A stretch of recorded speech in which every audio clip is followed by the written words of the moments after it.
Amém? Eu sei que o tema de vocês aqui é eclésia, vocês estão falando sobre a igreja. E eu quero fundamentar ainda mais o que vocês estão construindo aqui sobre a igreja. E eu quero literalmente não desconstruir nada, mas tentar aí andar com vocês nessa construção desse pensamento sobre a igreja. Sabe que quando nós percebemos o que Deus está fazendo em nossa nação, hoje no Brasil, nós já estamos vivendo um derramar tão poderoso que as pessoas estão clamando por um avivamento que já chegou. Sabe, as praças estão sendo tomadas pelo poder de Deus, nós vemos pessoas pregando nas praças. Eu tenho um filho na fé, eu discipulo ele, eu cuido dele desde 7 anos de idade, o nome dele é João Paulo. Ele lidera um movimento que é ligado à nova geração, ele é o braço evangelístico da nova geração. Todas as terças-feiras nós estamos juntando lá mais de 2.000 adolescentes. Nós temos visto, sabe, uma onda de salvação. Hoje mesmo, agora, nós estamos com 160 líderes do Brasil em uma escola de treinamento de missões lá em Brasília. Nós estamos vendo líderes do governo vindo para as nossas reuniões e sendo tocados pelo poder de Deus. Lá em Brasília, que é a cidade que eu vivo, nós estamos vendo os líderes políticos, todas as reuniões se achegando ao Senhor lá. Todas as semanas, ou a maioria das semanas, eu tenho sentado, tomado café com esses líderes políticos, deputados, pessoas do alto escalão do governo, e nós temos visto o Senhor literalmente vindo sobre eles. Nós temos visto, sabe, no meio artístico. Então, como eu tenho discipulado pessoas que tocam o meio artístico, eu tenho ouvido assim dezenas e dezenas de testemunhos de grupos pequenos acontecendo no Rio de Janeiro, em casas do Rio de Janeiro, e pessoas que vocês conhecem muito, que estão na mídia aí, ajoelhada no chão e confessando que Jesus Cristo é o Senhor da vida delas. Então nós temos visto um movimento de Deus ao redor do Brasil, a igreja está avançando, o reino de Deus está se expandindo. Sabe, você nasceu para um tempo como esse. Você tem que estar feliz pelo tempo que você nasceu. Você nasceu no melhor tempo, na melhor hora, na melhor estação. E você não plantou para isso. Você simplesmente está vivendo. Sabe, eu liderando essa organização chamada Nova Geração aos últimos anos, na última década, eu tenho visto como o Brasil mudou nesses 10 anos. Sabe, você olha para trás, 10 anos para trás, o Brasil é 10 anos para frente, o Brasil é outro. Literalmente, nós estamos vivendo uma grande onda de salvação. Há uma fome no coração dessa geração, há uma sede. Nós temos visto milagres constantes acontecendo agora. Na última semana, agora mesmo, nós vimos tantos milagres acontecendo em um dia que muitas vezes, há anos atrás, nós demoraríamos uma vida para ver. Milagres extraordinários. Então, realmente Deus está fazendo algo no Brasil com a igreja brasileira. Agora, presta atenção.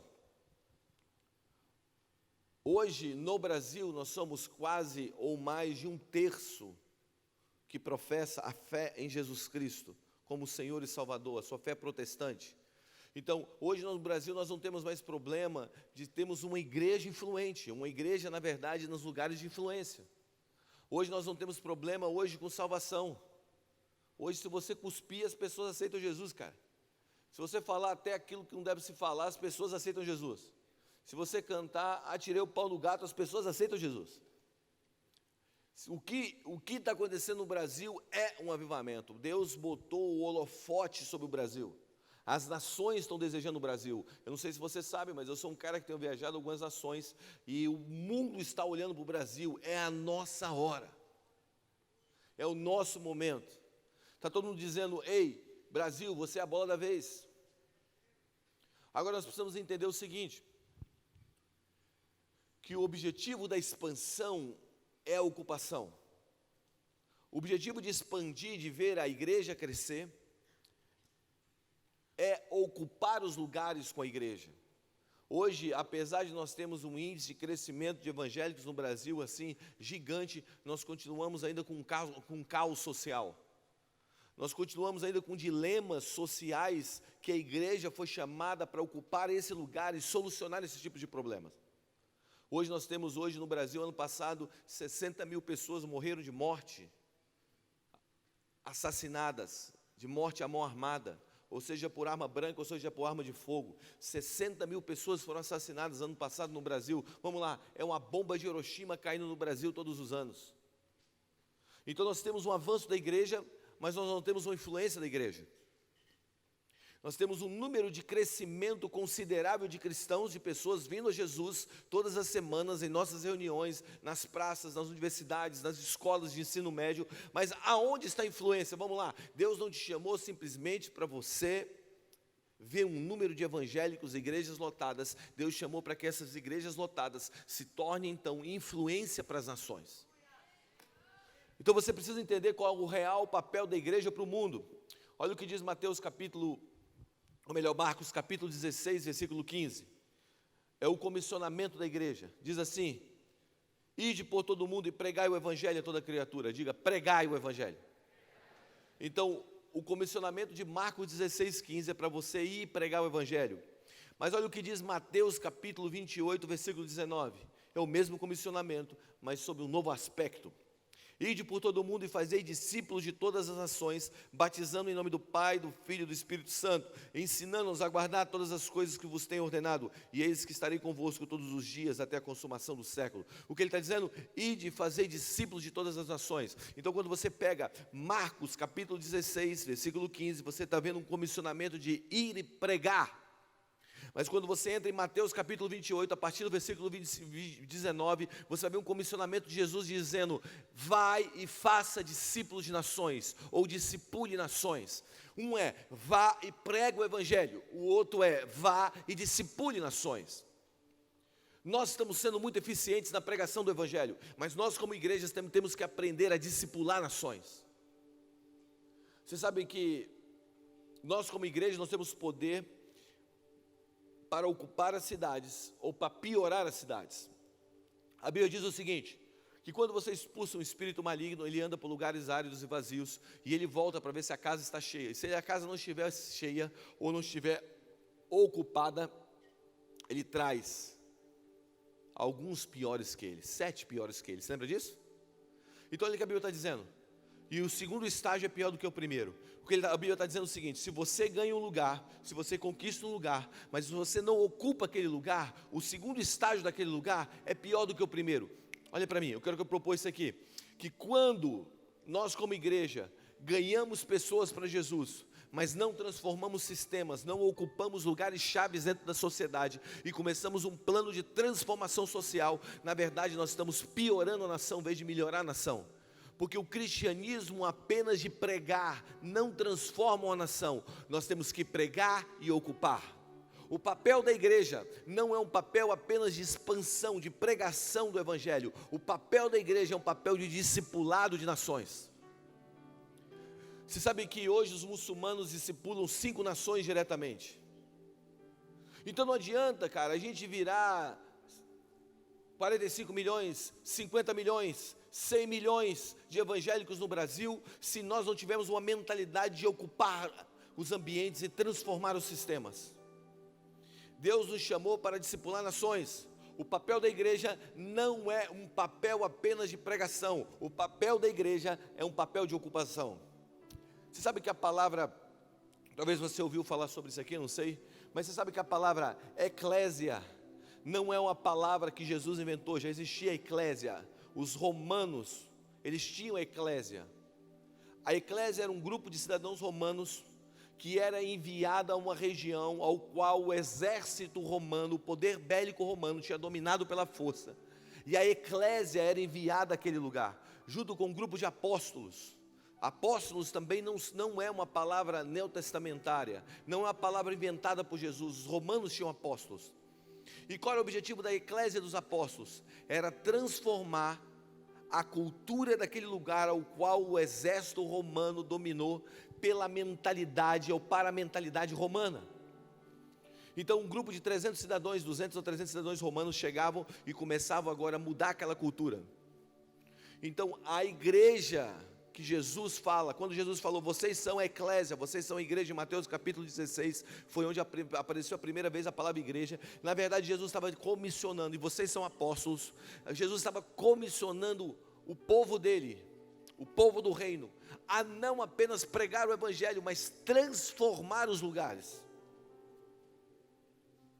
Cara, Salvador não pode ser uma cidade violenta, se a igreja crescer aqui.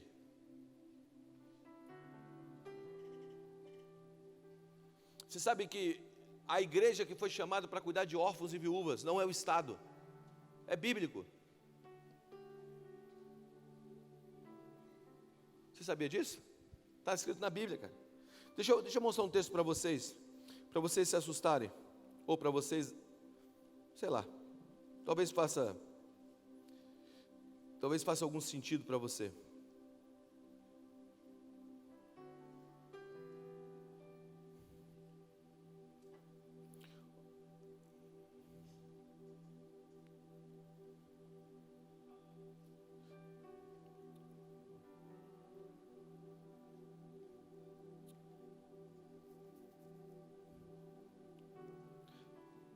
Daqui a pouco eu leio esse texto, acho que vai ser edificante daqui a pouco. Mas olha o que a Bíblia fala. A Bíblia fala que nós, como igreja, nós somos chamados para discipular nações. Deus nos chamou para edificar nações. A igreja não foi chamada para simplesmente pregar o Evangelho. A igreja foi chamada para discipular cidades. Quando isso vai acontecer? Quando nossa mentalidade de igreja começar a mudar. Sabe, muitas vezes nós acreditamos que a igreja foi chamada para ser um hospital. Então as pessoas vêm para a igreja para serem curadas de alguma coisa. Mas o hospital é o lugar para simplesmente as pessoas virem, serem saradas e irem embora. A igreja que Jesus sonhou não é um hospital, é um centro de destino. É um lugar onde as pessoas vêm, elas se achegam para serem capacitadas, para serem levantadas, para serem liberadas para o seu destino ao qual Deus tem para elas.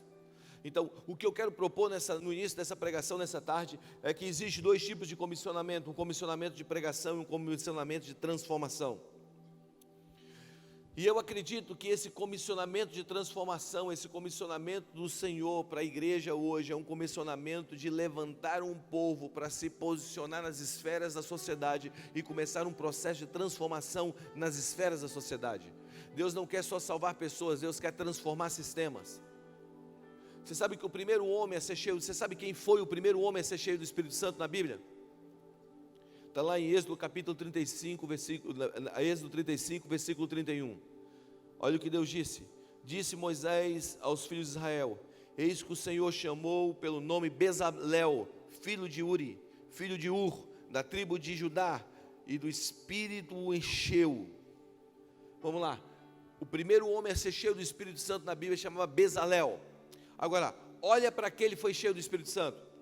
Ele foi cheio do Espírito Santo para ter habilidades, inteligência e conhecimento em todo artifício, para elaborar desenhos, trabalhar em ouro, em prata, em bronze, para lapidação de pedras preciosas e engates, para entalho de madeiras e para toda sorte de lavores. Vamos lá. Bezalel foi cheio do Espírito Santo para poder trabalhar. Você sabe que a palavra para adoração no hebraico é a mesma palavra para trabalho. A palavra para adoração é avodar, que é a mesma palavra para trabalho. Então trabalho e adoração é a mesma coisa. O problema é que nós, como igreja, nós não estamos influenciando o mundo de uma maneira real, porque nós não estamos entendendo que o nosso trabalho é o nosso ato de adoração.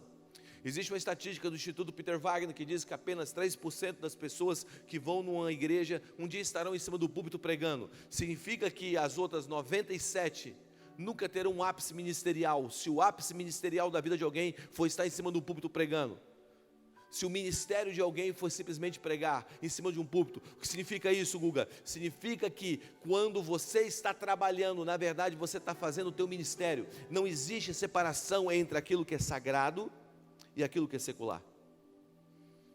A nossa mentalidade como igreja é que isso é sagrado e isso é secular. O que eu faço domingo e sábado na igreja, aquilo ali é o trabalho sagrado. O que eu faço lá no meu trabalho, aquilo ali é meu trabalho secular. Então isso é sagrado, isso é secular. E presta atenção, para os judeus isso não é verdade. Esse pensamento é um pensamento grego dualista, porque os gregos pensavam mundo superior e mundo inferior. E o mundo superior não se relacionava com o mundo inferior. Mas a mentalidade hebraica, que foi aonde, ou a mentalidade judaica, que foi onde a igreja surgiu, é uma mentalidade integral. Não existe diferença entre trabalho e adoração. Tudo que você faz em adoração. Você se lembra quando aquela mulher samaritana vira para Jesus lá no poço e diz assim, ó, aonde nós devemos adorar? Nos montes de Samaria, nos templos de Jerusalém? Aí Jesus vira para ela e fala, a hora vem, é chegada que os verdadeiros adoradores adorarão o Pai em espírito e em verdade. Ela está dizendo, aonde nós vamos adorar? Jesus fala, não é aonde nós adoramos, porque adoração, você não entra em adoração, não é um lugar de adoração, é uma condição de adoração. Que condição? Você está em adoração, você não entra em adoração. Ele está dizendo, não é um lugar de adoração, é uma vida de adoração. Então, presta atenção, existem pessoas que estão aqui sentadas nessa noite, que talvez nunca serão pastores de uma igreja, nunca irão liderar uma organização, mas eles serão ministros como igreja de Jesus, no mundo das artes, do entretenimento, serão juristas, serão políticos, e isso será o ministério de tempo integral da vida deles. Você está aí? Porque quando nós levantamos essas pessoas, nós começamos a posicionar essas pessoas não apenas para pregar o Evangelho, mas para transformar ambientes. Então a igreja de Jesus precisa urgentemente aprender a influenciar. E como eu influencio? Como eu vivo uma vida de influência da igreja?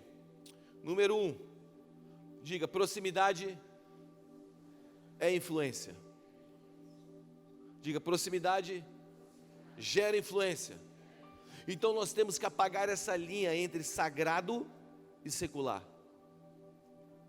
Porque se nós apagarmos essa linha, nós vamos nos aproximar da sociedade. Mateus capítulo 16. Jesus anda 8 quilômetros do teu último discurso até Cesareia de Filipe. E em Cesareia de Filipe, Jesus faz uma pergunta: o que os homens dizem que eu sou? Aí eles disseram, uns dizem que você é Elias, outros dizem que você é Jeremias. Ok, Jesus interrompe eles e diz assim, mas quem vocês dizem que eu sou? Pedro toma a palavra e diz, tu és o Cristo, o Filho de Deus vivo. Jesus interrompe ele novamente e diz, bem disseste, Simão Bar-Jonas, porque não foi carne nem sangue que te revelou, mas foi meu Pai que está no céu. Pedro, tu és pedra, e sobre essa pedra edificarei a minha igreja, e as portas do inferno não prevalecerão contra ela. Dar-te-ei a chave do reino dos céus, o que ligares na terra terá sido ligado nos céus, e vice-versa. Aqui aparece primeira vez a palavra igreja. Ok? Você está aí? Eu estou indo rápido demais? Ok. É que eu tenho pouco tempo. Aqui aparece a primeira vez a palavra igreja. Aonde apareceu a palavra igreja? Em Cesareia de Filipe. Por que Jesus andou 8 quilômetros para poder perguntar para os discípulos em Cesareia de Filipe quem ele era?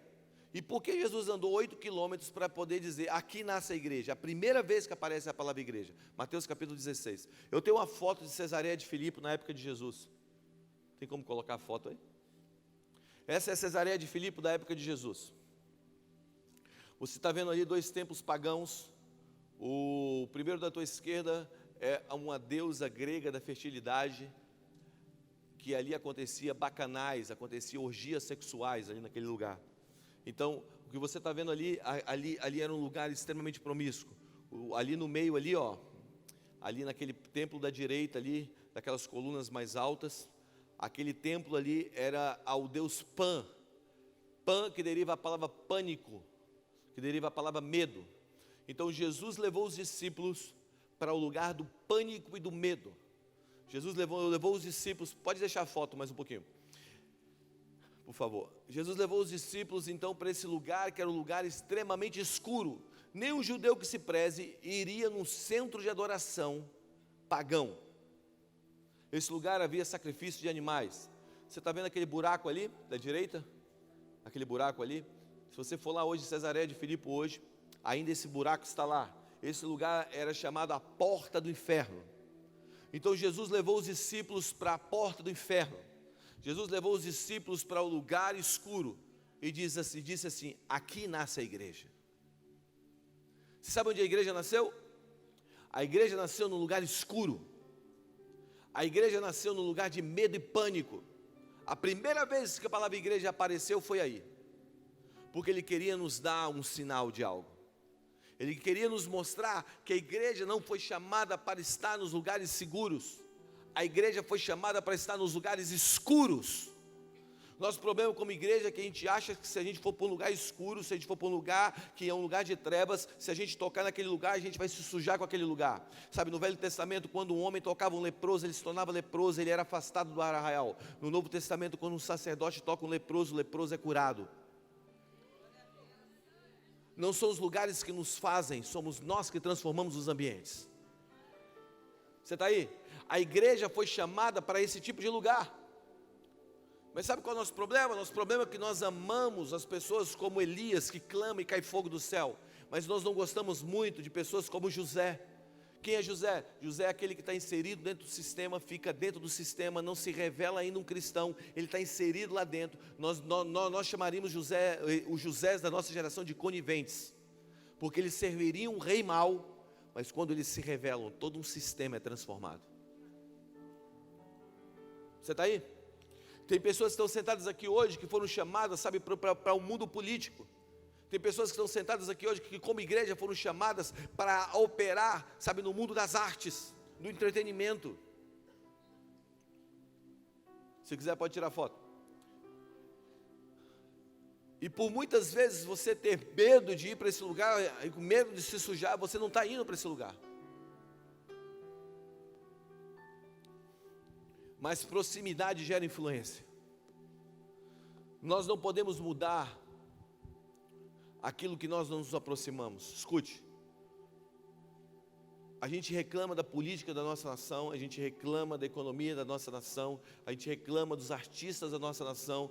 Nós como igreja, nós reclamamos das novelas que a nossa nação faz. Mas nós abrimos mão de influenciar esse povo. O mundo só tem voz onde a igreja se calou.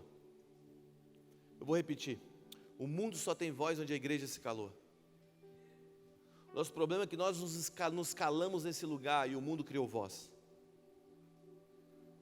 Chegou a hora de nós tomarmos a voz novamente desses lugares, amém? Existe uma geração de líderes, artistas, líderes políticos, líderes governamentais que estão se levantando agora, cheios do Espírito Santo como Bezalel. Então proximidade é influência.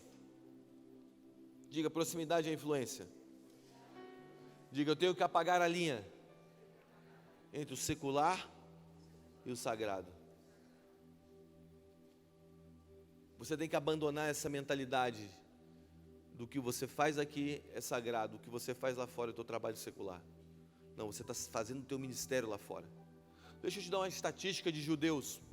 Essa estatística é uma estatística que mostra que a mentalidade, o que faz na vida de um homem, a mentalidade de um tempo integral, de uma vida integral, que não é o santo, não é o secular, é tudo uma coisa só. O pensamento grego, como eu disse, é um pensamento dualista, mundo superior e mundo inferior. O pensamento judaico é de um mundo só. Deus está me chamando para tocar um mundo. Eu estou vivendo aqui com a mentalidade lá de cima. Olha o que acontece quando nós vivemos com a mentalidade de adoração, de avodar. Eu tenho uma estatística aqui que é bem legal. Essa aqui é uma estatística americana, ok? Percentual de famílias judias com renda superior a $50 mil que moram nos Estados Unidos é o dobro de famílias não judias. Percentual de famílias judias com renda inferior a $20 mil é a metade de famílias não judias. 45% dos norte-americanos mais ricos indicados pela revista Forbes 400 são judeus. 1/3 dos multimilionários norte-americanos, judeus. 20% dos professores das principais universidades americanas, judeus. 40% dos sócios das primeiras empresas de advocacia de New York e Washington DC, judeus. 25% de todos os ganhadores norte-americanos do prêmio Nobel, judeus. E essa aqui é a que eu mais gosto. 0,1% dos internos em prisões norte-americanas são judeus. Sabe por quê? Porque eles entendem que tudo que eles estão fazendo em adoração. Se você viver lá fora como você vive aqui dentro, nós transformamos a sociedade. Se você entender que o teu julgamento como um juiz é um ato de adoração, nós mudamos a sociedade. Se nós entendemos que toda empresa que Deus nos confiou e a grana que Ele tem trazido para a nossa empresa, aquilo ali é uma expressão de adoração, nós mudamos a sociedade. Proximidade gera influência.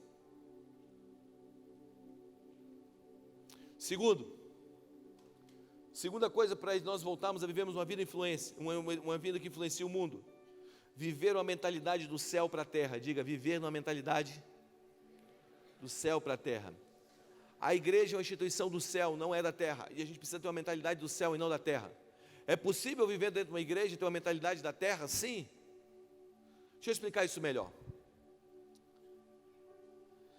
Isaías capítulo 6 conta a história de um homem que foi para o céu. E ele relata a vida dele dessa maneira, a ida dele aos céus dessa maneira. Ele entra diante do trono de Deus e ele faz uma declaração. E a declaração é: ai de mim que vou perecendo, porque eu sou um homem de lábios impuros e moro em meio a um povo de impuros lábios, e os meus olhos viram o rei. Qual era a declaração dele? Eu sou um homem de lábios impuros e moro em meio a um povo de impuros lábios, e os meus olhos viram o rei. Versículo seguinte, você vê um anjo, pega uma brasa com a tenaz, toca na boca dele, e aí o versículo seguinte diz que os anjos olham um para os outros e dizem: santo, santo, santo, toda a terra está cheia da glória do Senhor. Vamos lá, o homem da terra está no céu e ele está dizendo: o povo da terra está cheio de homens de impuros lábios. Os seres dos céus estão olhando para a terra e estão dizendo: a terra está cheia da glória do Senhor. Então existe uma informação que sai da terra e vai para o céu, mas existe uma informação que vem do céu para a terra. Quando nós vivemos uma mentalidade da terra para o céu, nós estamos levando a informação do que está acontecendo no mundo. Quando nós vivemos uma mentalidade do céu para a terra, nós estamos declarando aquilo que o céu quer fazer no mundo. O nosso problema é que nós chamamos as nossas lamentações de orações. E a gente fica lamentando diante de Deus: oh Deus, como é que está o Brasil, Deus? E na verdade, Deus não quer que você lamente, Deus quer que você declare o que existe no céu. Deus quer que você entenda que você é um filho, um co-herdeiro em Cristo Jesus. E se você é um filho e um co-herdeiro em Cristo Jesus, você carrega então uma herança. Diga, eu tenho uma herança. Cara, existem 3 níveis de você viver a vida. Primeiro nível é um nível de maldição. Existem pessoas que vivem uma vida inteira em maldição. O teu tataravô era um alcoólatra, o teu avô é um alcoólatra, o teu pai é um alcoólatra, e agora você está lutando com o alcoolismo. Você viu a sua família, o teu avô separar, o teu pai separar, e agora você casou e você está lutando para que você não separe. Sabe, existe uma maldição. Por isso a Bíblia fala: maldito é todo aquele que é pregado no madeiro. Então existe uma maldição. Jesus levou nossa maldição, amém? A Bíblia fala o seguinte: quando o primeiro Adão pecou, Deus veio até Adão no Éden e disse assim: por causa do teu pecado, a terra foi ferida por maldição, ela produzirá espinhos. Então o primeiro Adão produziu espinhos, o último Adão tomou uma coroa, porque ele tirou a maldição da terra. Fica comigo. Então esse é o primeiro nível. Mas se nós estamos em Cristo Jesus, a maldição foi arrancada, amém? Existe um segundo nível de viver a vida, que é o nível de plantar e colher. O que você planta, você colhe. A Bíblia diz o seguinte: que a Deus não se zomba, o que o homem plantar, isso ele também ceifará.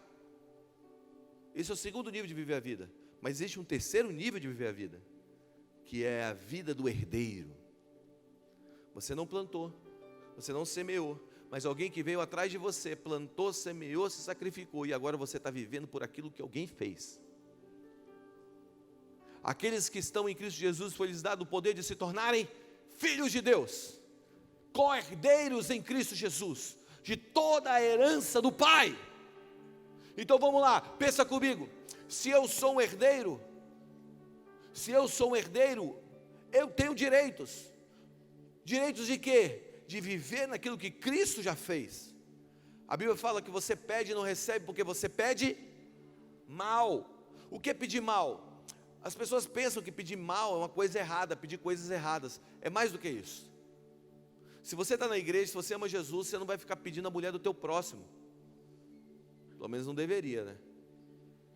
Você não vai ficar pedindo alguém, você não vai ficar pedindo coisas que são pecaminosas. Pedir, não pedir, pedir mal está sendo direcionada à igreja essa palavra. Ele está dizendo o seguinte: você pede e não recebe porque você pede mal. Sabe por quê? Porque você está vivendo uma vida de pedinte, você está pedindo por coisas que você já tem. Nosso problema é que a gente está pedindo por coisas que nós já temos. Senhor, derrama sobre mim a tua prosperidade, o teu amor, derrama sobre mim o teu amor. Você já tem. Você não tem que pedir por aquilo que você tem, porque o pedinte pega, não é isso. O pedinte pede, o herdeiro pega. Nós estamos pedindo por coisas que nós já temos. A grande verdade é que nós não estamos desfrutando daquilo que Cristo fez por nós, porque nós somos pedintes, nós não estamos vivendo como herdeiros. Herdeiros são homens que têm a mentalidade do céu para a terra. O que eles estão fazendo? Eles estão enxergando do céu para a terra. Vocês lembram quando viraram para Jesus e disseram: Jesus, como nós devemos orar? Jesus falou assim: você deve orar dessa maneira: Pai nosso que estás nos céus, santificado seja o teu nome, que venha a nós o teu reino. É que a gente vá ao reino ou o reino venha a nós? Vamos lá, é que a gente vá ao reino ou o reino venha a nós? Vamos lá, então Jesus está dizendo o seguinte: não espere morrer para ver o reino, porque está todo mundo esperando morrer para entrar no reino. O reino já veio. Há 2000 anos atrás ele está sendo estabelecido no mundo. Há 2000 anos atrás, quando Jesus veio, ele estabeleceu o reino. João Batista diz: é próximo a chegada do reino. E o rei chegou, e quando o rei chega, o seu reino vem junto com ele. Então fica comigo no pensamento, não perde.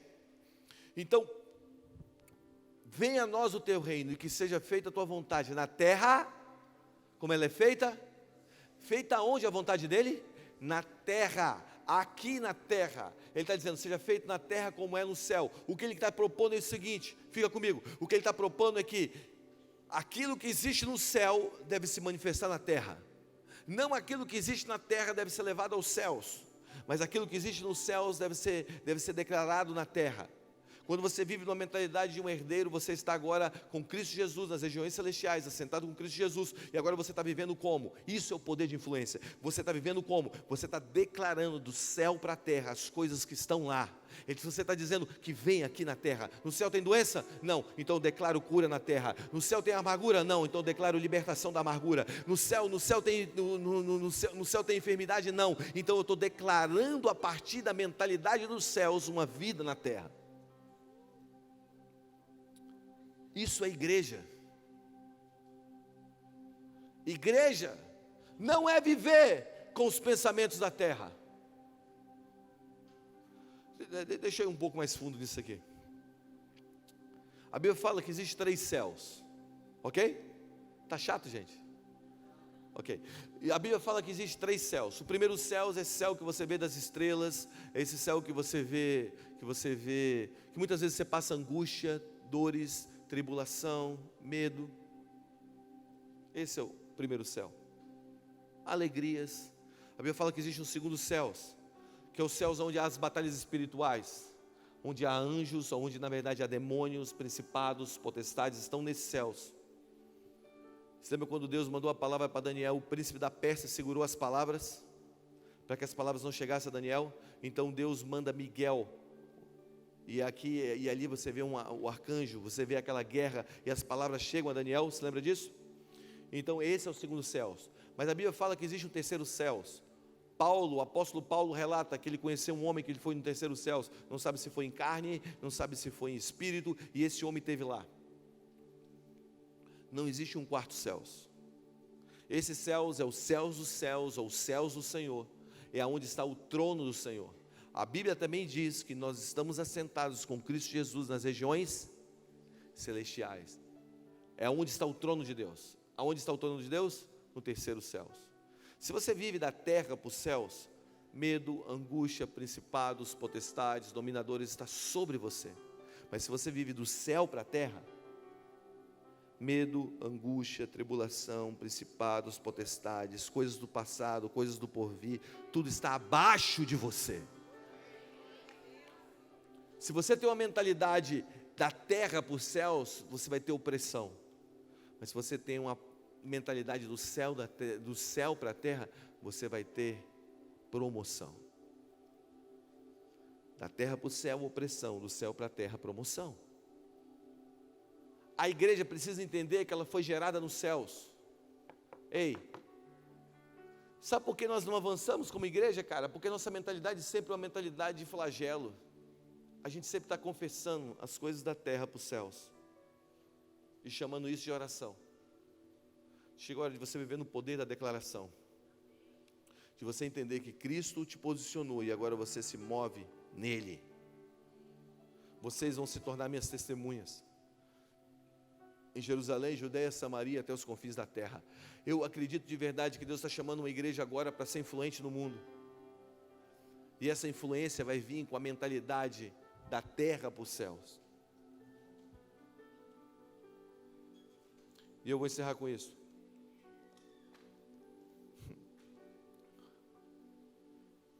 Uma igreja influente é uma igreja que vive no seu destino. Diga, viver no seu destino. Deus te chamou, você tem um destino nele. Sabe, destino, dar destino a uma geração, muitas vezes, é responder a pergunta que ainda não foi feita. Vamos lá, dar resposta para a pergunta que ainda não foi feita. Quando você lê, eu não vou ler agora porque eu tenho pouco tempo, mas quando você lê 1 Samuel capítulo 9, versículo 3, a partir do versículo 3, você vai encontrar Saul indo atrás das jumentas do seu pai. As jumentas se perderam, e Saul está atrás das jumentas do seu pai, as jumentas que se perderam. E a Bíblia diz que depois de 3 dias eles não encontraram as jumentas do seu pai. E eles voltaram. E na verdade o moço virou para ele e falou assim: vamos voltar para casa. Na verdade ele virou para o moço dele e disse: nós vamos voltar para casa. E aí o moço dele disse assim: não, Saul, tem um profeta aqui perto. Esse profeta sabe onde estão as jumentas do seu pai. Primeiro cenário, Saul atrás das jumentas do seu pai. Segundo cenário, Deus está visitando Samuel, esse profeta, na casa dele, na mesma hora, e está dizendo para ele: amanhã um homem da tribo de Benjamim vai bater na tua porta, e esse homem é o rei. Então vamos lá, primeiro cenário, um homem atrás da jumenta. Segundo cenário, o profeta recebendo a palavra de quem é o rei. No outro dia, as duas palavras se encontram. O homem batendo na porta, dizendo, chamado Saul, dizendo: Samuel, eu vim aqui porque eu estou atrás das jumentas do meu pai. Samuel abrindo a porta e dizendo: você não está aqui por causa das jumentas do seu pai, você está aqui para que eu te dê a resposta da pergunta que você não fez. Você está aqui porque você é um rei. Sabe qual é o nosso problema? Que muitas vezes a casa de Samuel, que é a igreja, está dando a resposta das jumentas, não está dando a resposta do destino. Muitas vezes nós estamos falando: eu sei como solucionar o teu problema no teu casamento, eu sei como solucionar o problema das drogas, mas mais do que solucionar o problema das drogas, o problema do casamento, a igreja precisa apontar o destino do que é uma família. A igreja precisa apontar o destino do que é viver uma vida saudável. A igreja precisa apontar o destino das pessoas, porque nós não estamos dando a resposta para os problemas, nós estamos dando a direção para o destino. Então provavelmente Samuel estava dizendo: não, filho, você não veio aqui para descobrir as jumentas. Você vem pela necessidade, mas você sai daqui como um destino de um rei. E é isso que nós temos que ser como igreja. A igreja não pode responder a resposta das necessidades. A igreja tem que dar o destino de uma geração.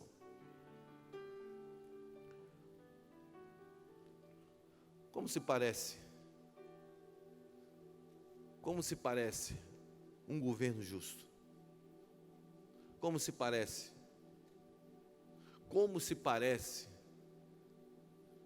um mundo artístico sarado?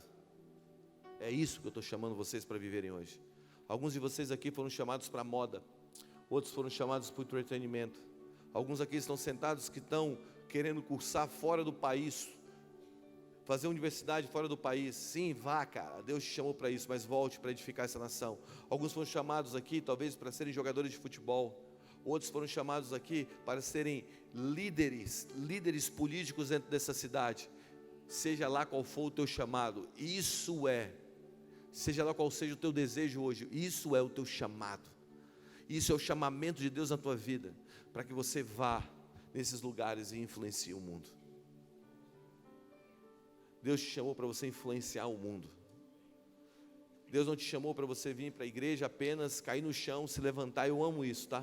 Cair no chão, vir uma conferência abençoada como essa, falar em línguas, levantar a mão, cantar alto com as bandas que vêm aqui, dizer glória a Deus para os pregadores que passam e ir embora e pensar que você fez o teu trabalho eclesiástico, o teu trabalho sagrado aqui. E na segunda-feira você ir lá para a tua escola e ser um péssimo aluno. Você voltar para o teu trabalho e ser um péssimo profissional. Não, talvez o maior ato de espiritualidade na tua vida hoje seja você ser um excelente estudante na tua universidade. Talvez o maior ato de espiritualidade hoje, de revelar Jesus na tua vida hoje, seja você ser um ótimo profissional. Talvez o maior ato de espiritualidade hoje na tua vida hoje, não seja você vir para os cultos apenas, seja você ser igreja lá. O que eu quero propor é que igreja é muito mais do que uma reunião de sábado e domingo. O que a gente faz na segunda, cara? O que a gente faz na terça? Vamos lá, o que tu faz na tua escola de ensino médio na quarta-feira?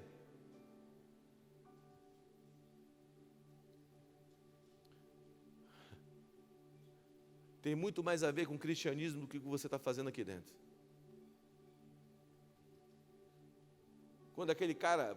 Presta atenção, o que tu faz, o que você faz, o que você tem feito, com o teu relacionamento com a pessoa que você está namorando, tem muito mais a ver com o cristianismo do que você está fazendo aqui dentro.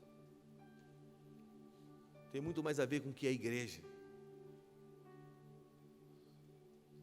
Você está aí? Igreja.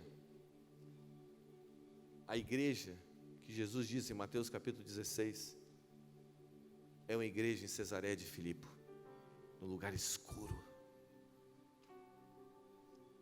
Eu amo esses lugares. Sabe, agora mesmo, hoje, nesse exato momento, existem times nossos, de nova geração, invadindo as matinês de Brasília. Hoje à noite, nós temos mais de 15 a 20 times invadindo as principais baladas de Brasília, pregando o evangelho nas principais baladas de Brasília. Sabe, paralelo a isso, nós estamos discipulando grandes empresários, pessoas que literalmente administram milhões. Eu estou falando milhões de verdade. Pessoas que, com uma canetada, têm um poder de liberar verbas milionárias. Nós estamos lá sentados com eles em grupos pequenos. Nós estamos enviando os nossos meninos para os lugares mais escuros, para as boates, para as baladas. Agora mesmo eles estão lá, sem medo de se sujar com aquilo, sem medo do poder das trevas. 3 semanas atrás, deram 5 minutos para um menino nosso falar numa das principais baladas da cidade. Ele subiu em cima do palco, o DJ estava tocando, o DJ parou de tocar, ele pegou o microfone e começou a dizer: ei, qual é o propósito e o sentido da vida? Todos vocês vão para casa depois daqui, deitar a cabeça no travesseiro, mas qual é o sentido da vida? Quem somos? Existe um amor que me resgatou, e ele começou a dar o testemunho dele. Literalmente, metade da balada no final estava de mão levantada, cara.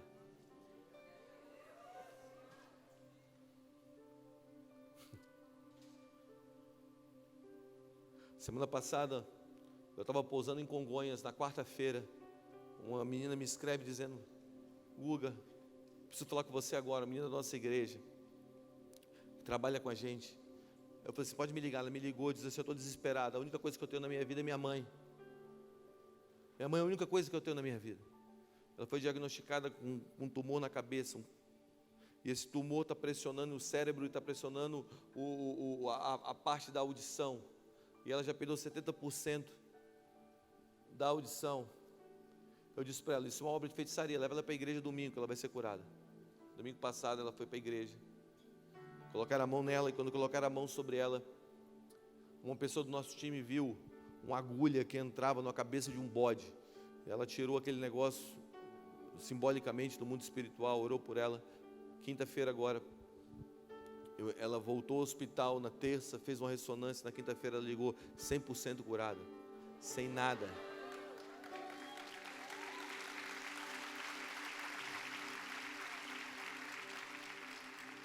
Eu amo essas coisas, cara. Eu amo ver o poder de Deus entrando nesses lugares escuros. Nós não tememos as trevas. O que eu quero propor para vocês aqui em Salvador, encerrando, é que Deus tem chamado pessoas aqui para serem influentes. Influentes no mundo. Não tenha medo das trevas. Não tenha medo dos lugares escuros. Você estava pensando se você ia ou não ia. Senhor, como é que eu vou? Aquele lugar é escuro demais. Levanta-te e resplandece, porque já vem a tua luz, e a glória do Senhor vem nascendo sobre ti. Eis que as trevas cobrem a terra, mas sobre ti vem nascendo a glória do Senhor. Se coloque em pé hoje. Você como igreja, eu quero fazer uma oração por você.